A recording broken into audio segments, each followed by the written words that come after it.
Indian ടൂവിന് പിന്നാലെ തക് ലൈഫും box ഓഫീസിൽ പൊട്ടി നിൽക്കുമ്പോഴാണ് കമലഹാസൻ രാജ്യസഭയുടെ പടി കയറാനൊരുങ്ങുന്നത്. ഈ മാസം 19-ാം തീയതിയാണ് തമിഴ്നാട്ടിൽ ഒഴിവുള്ള 6 സീറ്റുകളിലേക്കുള്ള രാജ്യസഭാ തിരഞ്ഞെടുപ്പ് നടക്കുക. 6 സ്ഥാനാർത്ഥികൾ മാത്രമേ മത്സരിക്കുന്നുള്ളൂ. അതുകൊണ്ട് തന്നെ കമലഹാസൻ ഉൾപ്പെടെ 6 പേരും തിരഞ്ഞെടുക്കപ്പെടുമെന്നുള്ള കാര്യം തീർച്ചയാണ്. ലോക്സഭാ തിരഞ്ഞെടുപ്പ് സമയത്തുണ്ടാക്കിയ ഒരു ധാരണ പ്രകാരമാണ് DMK ഇപ്പോൾ കമലഹാസന് സീറ്റ് നൽകിയിരിക്കുന്നത്. നിലവിൽ രാജ്യസഭാംഗമായ വിൽസൺ, കവയിത്രിയും എഴുത്തുകാരിയുമായ സൽമ, മുൻ MLA ആയ ശിവലിംഗം എന്നിവരാണ് DMKയുടെ മറ്റ് സ്ഥാനാർത്ഥികൾ.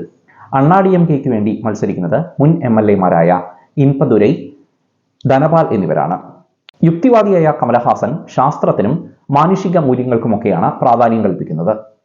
തമിഴ്നാട്ടിലെ എല്ലാ രാഷ്ട്രീയ പാർട്ടികളെയും വെല്ലുവിളിച്ചുകൊണ്ട് കമലഹാസൻ മക്കൾ നീതി മയ്യം എന്ന പാർട്ടിക്ക് തുടക്കമിട്ടത് 2018 ഫെബ്രുവരി 21-നാണ്.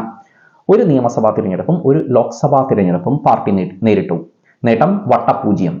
2021 നിയമസഭാ തിരഞ്ഞെടുപ്പിൽ കോയമ്പത്തൂർ സൗത്തിൽ നിന്ന് മത്സരിച്ച കമലഹാസൻ 2-ാം സ്ഥാനത്തെത്തിയതായിരുന്നു ഏറ്റവും വലിയ നേട്ടം. അതിനുശേഷം പാർട്ടി നേതാക്കളുമായി കമലഹാസൻ തെറ്റി. പാർട്ടി തന്നെ പിരിച്ചുവിടുമെന്ന ശ്രുതിയുണ്ടായി. കഴിഞ്ഞ ലോക്സഭാ തിരഞ്ഞെടുപ്പ് കാലത്ത് മത്സര രംഗത്തുണ്ടാകണോ അതോ DMKയുമായിട്ട് സഖ്യം കൂടണോ എന്നൊക്കെയുള്ള ചർച്ചകൾ പാർട്ടിയിൽ സജീവമായി. ആദ്യമൊന്നും DMK കമലിനോട് യാതൊരു ആഭിമുഖ്യവും കാണിച്ചില്ല. ശേഷം കോൺഗ്രസിന് ലഭിക്കുന്ന ഏതെങ്കിലും ഒരു സീറ്റിലൊന്ന് നേടാൻ ശ്രമിച്ചു. അതും നടന്നില്ല. പിന്നെ രണ്ടും കൽപ്പിച്ച് കോയമ്പത്തൂർ സീറ്റിൽ മത്സരിക്കാൻ കമലഹാസൻ തീരുമാനിച്ചിറങ്ങുകയായിരുന്നു. എന്നാൽ അവിടെ BJPക്കായി അന്നത്തെ സംസ്ഥാന പ്രസിഡന്റ് അണ്ണാമലൈ മത്സരിക്കാൻ തീരുമാനിച്ചിരിക്കുകയായിരുന്നു. DMK ആകട്ടെ ആ സീറ്റ് CPMൽ നിന്ന് ഏറ്റെടുത്ത് അവിടെ മത്സരിക്കാൻ ഉറപ്പിച്ചിരിക്കുകയായിരുന്നു. അവിടേക്ക് കമലഹാസൻ കൂടി എത്തിയാൽ DMKയുടെ എല്ലാ പ്ലാനിങ്ങും വെള്ളത്തിലാവും. അണ്ണാമലൈ വിജയിക്കും. ആ ഒരു സ്ഥിതിവിശേഷം വന്നപ്പോഴത്തേക്കാണ് MK സ്റ്റാലിൻ കമലഹാസനെ ചർച്ചയ്ക്ക് വിളിക്കുന്നത്. രാജ്യസഭാ സീറ്റ് വാഗ്ദാനം ചെയ്യപ്പെട്ടതോടുകൂടി കമൽ ഹാപ്പി. ആ വാഗ്ദാനം നിറവേറ്റപ്പെടുകയാണ് ഇപ്പോൾ. അഴിമതിരഹിതമായ പുതിയൊരു തമിഴ്നാടിന് തുടക്കം കുറിക്കുക എന്ന ലക്ഷ്യമിട്ടുകൊണ്ടാണ് കമലഹാസൻ മക്കൾ നീതി മയ്യം എന്ന പാർട്ടിക്ക് തുടക്കമിട്ടത്. ആം ആദ്മി പാർട്ടി ഡൽഹി നേടിയതുപോലെ തനിക്ക് തമിഴ്നാട് നേടാൻ സാധിക്കുമെന്ന് അദ്ദേഹം സ്വപ്നം കണ്ടിരുന്നു. പാർട്ടിയുടെ രൂപീകരണ വേളയിൽ ആം ആദ്മി പാർട്ടി നാഷണൽ പ്രസിഡന്റ് അരവിന്ദ് കെജ്രിവാളൊക്കെ പങ്കെടുത്തിരുന്നു.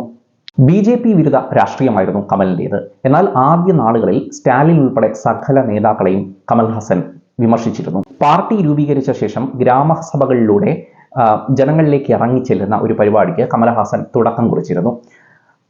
ഇത് കോപ്പിയടിച്ചുകൊണ്ട് സ്റ്റാലിനും ഗ്രാമസഭകൾ തുടങ്ങി. തൻ്റെ ആശയം കോപ്പിയടിക്കാൻ നാണമില്ലേ എന്നായിരുന്നു അന്ന് കമലഹാസന്റെ പരിഹാസം. DMK മുഖപത്രമായ മുരശവിയിൽ കമലഹാസനെ BJP ഏജന്റായി മുദ്രകുത്തിക്കൊണ്ട് ലേഖനം പ്രസിദ്ധീകരിക്കപ്പെട്ടു. ആ സമയത്ത് നിയമസഭയിൽ നടന്ന ഒരു കയ്യാങ്കളിയിൽപ്പെട്ട് കീറിയ ഷർട്ടുമായി പുറത്തു വന്ന സ്റ്റാലിനെ കമലഹാസൻ പരിഹസിച്ചിരുന്നു. ഇന്ന് അതേ സ്റ്റാലിനാണ് കമലഹാസന്റെ തലൈവർ.